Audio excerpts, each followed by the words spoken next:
adalah satu. Masya Allah, Alhamdulillah. Di samping memiliki cahaya sendiri seperti yang disebutkan Quran, di dalam relung terdapat sebuah lampu. Dan lampu tersebut cahaya dari Allah, yang merupakan cahayanya sendiri. Allah memantulkan cahayanya sendiri. Dr. William Campbell mengatakan Al-Quran menyebutkan bahwa Al-Quran adalah nur. Al-Quran memantulkan cahaya. Tentu saja Quran memantulkan cahaya dan perlindungan Allah Subhanahu wa Ta'ala. Muhammad SAW sebagai sirat itu benar. Hadis memberikan tuntunan dan pedoman kepada kita. Jadi Muhammad juga merupakan nur dan juga beliau adalah siraj. Alhamdulillah. Beliau memiliki pengetahuan sendiri, alhamdulillah. Beliau mendapatkan perlindungan dari Allah, alhamdulillah juga. Jadi bila Anda menggunakan kata nur sebagai cahaya pantulan dan siraj sebagai cahaya pantulan, alhamdulillah juga. Anda dapat membuktikan secara ilmiah bahwa cahaya rembulan bukanlah merupakan cahaya rembulan itu sendiri, tapi merupakan cahaya pantulan. Hal lain yang diangkat oleh Dr. William Campbell adalah mengenai surat Al-Kahfi 18 ayat 86, bahwa Zulkarnain melihat matahari terbenam dalam air laut yang berlumpur hitam. Tidak ilmiah.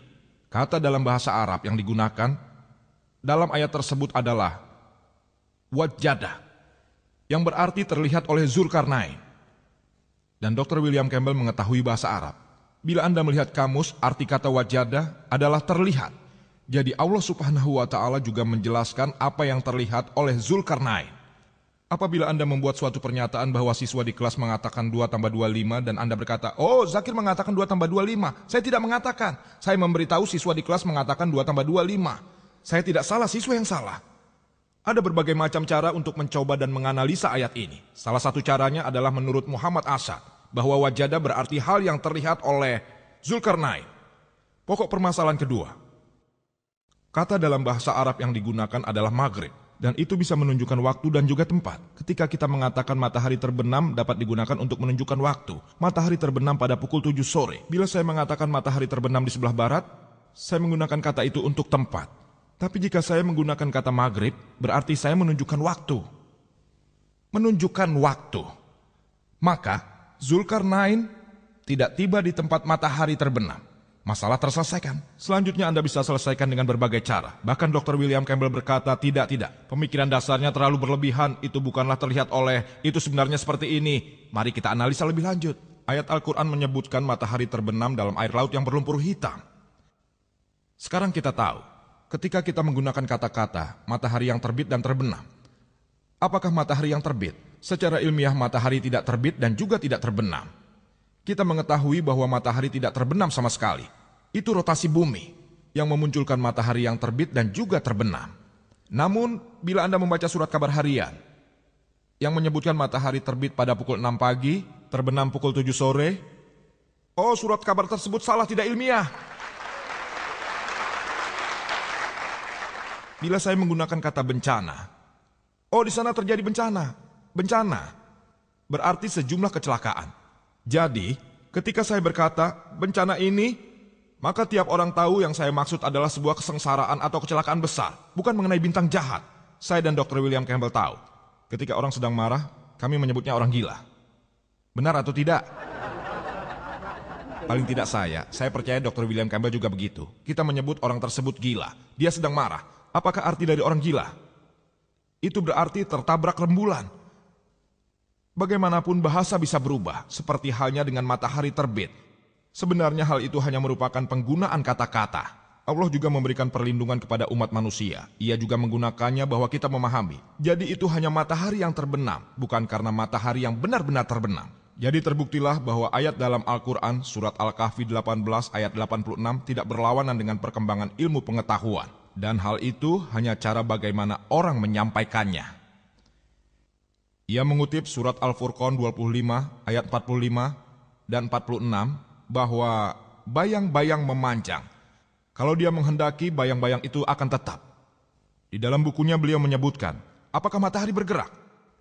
Di ayat mana yang menyebutkan matahari bergerak? Al-Furqan 25 ayat 45 dan 46 tidak menyebutkan bahwa matahari bergerak. Beliau menuliskan di dalam bukunya. Kita diajarkan di sekolah dasar, dan beliau juga mengatakan hal tersebut dalam pidatonya. Hal ini disebabkan rotasi bumi, bahwa bayangan memanjang dan menjadi kecil. Namun, apa yang disebutkan dalam Al-Quran, matahari petunjuk atas bayang-bayang itu. Zaman sekarang, orang tidak bersekolah pun tahu bahwa bayangan disebabkan oleh cahaya matahari. Jadi, kalau orang yang tidak bersekolah pun tahu bahwa bayangan disebabkan oleh cahaya matahari, jadi Al-Quran sempurna karena tidak menyebutkan matahari bergerak dan bayangannya menjadikannya seperti itu. Dia meletakkan kata-katanya sendiri pada Al-Quran. Matahari adalah petunjuk. Matahari mempengaruhi bayangan. Tanpa cahaya matahari, Anda tidak dapat memperoleh bayangan. Ya, Anda bisa memperolehnya dari lampu, tapi hal itu berbeda. Namun di sini hal itu berkaitan dengan bayangan yang Anda lihat yang bergerak, memanjang dan menjadi pendek.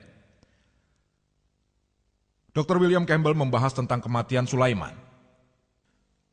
Surat Sabah 34, 12-14 menyebutkan, bayangkan, seseorang yang berdiri dengan tongkat, ia meninggal dan tak seorang pun tahu.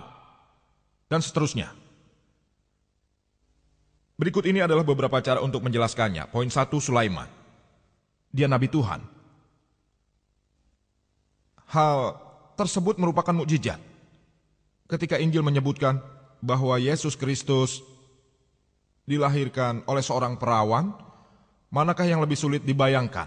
Dilahirkan seorang perawan, menghidupkan orang mati, atau berdiri dengan tongkat untuk waktu yang sangat lama? Mana yang lebih sulit? Jadi ketika Tuhan menunjukkan mukjizatnya kepada seorang nabi yang bernama Sulaiman, atau Musa dengan membelah laut, beliau melempar tongkat dan tongkatnya jadi ular. Injil dan Quran menyebutkannya. Lalu mengapa Tuhan tidak boleh membiarkan seseorang beristirahat untuk waktu yang lama? Saya telah memberikan pada Dr. William Campbell jawaban yang berbeda. Tidak ada di dalam Al-Quran yang menyebutkan bahwa Sulaiman beristirahat dengan tongkat untuk waktu yang lama. Tidak ada di bagian manapun. Hanya disebutkan bahwa binatang barangkali, beberapa orang menyebutnya semut barangkali, muncul dan memakan. Jadi sangat mungkin. Mungkin Sulaiman meninggal begitu saja. Dan seekor binatang barangkali telah menyenggol tongkat tersebut, dan Sulaiman pun tersungkur. Namun saya mengasumsikan, saya menggunakan pendekatan konflik dengan Al-Quran. Saya tidak peduli apakah Anda menggunakan pendekatan konflik atau kesepakatan.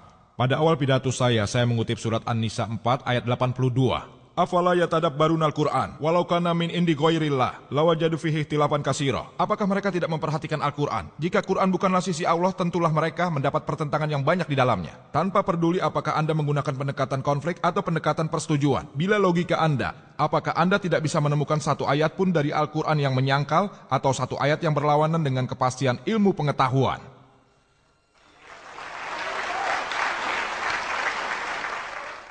Saya sependapat dengan Dr. William Campbell bahwa Sulaiman berdiri untuk waktu yang lama.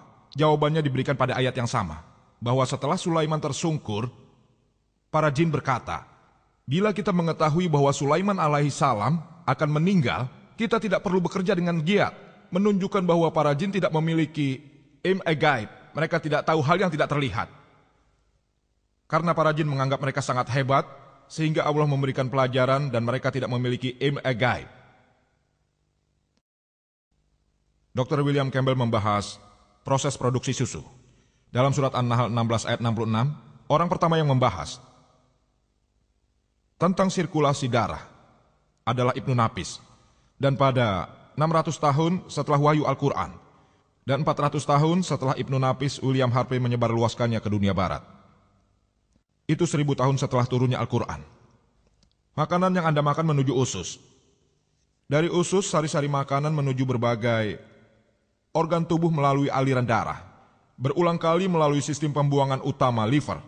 Bahkan makanan mencapai kelenjar pencernaan yang bertanggung jawab untuk pembentukan susu. Al-Quran memberikan informasi pengetahuan modern ini ke dalam sebuah inti surat An-Nahl 16 ayat 66. Sesungguhnya pada binatang ternak itu benar-benar terdapat sebuah pelajaran bagimu. Kami memberimu minuman daripada apa yang berada dalam perutnya, berupa susu yang bersih antara tahi dan darah. Susu yang mudah ditelan bagi orang-orang yang meminumnya. Alhamdulillah, apa yang baru saja kita tahu adalah ilmu pengetahuan 50 tahun yang lalu, 100 tahun lalu. Al-Quran memberikan informasi ini 1400 tahun yang lalu dan mengingatkannya kembali dalam surat Mu'minun 23 ayat 21. Dr. William Campbell mengangkat hal mengenai binatang-binatang yang hidup di lingkungan. Quran surat An'am 6 ayat 38. Dan tiadalah binatang-binatang yang ada di bumi dan burung-burung yang terbang dengan kedua sayapnya, melainkan umat seperti kamu. Dr. William mengatakan, Anda tahu laba-laba yang membunuh pasangannya dan ayahnya dan seterusnya? Apakah kita juga membunuh dan singa pun juga membunuh? Dan begitu pula gajah? Ia berbicara mengenai perilaku binatang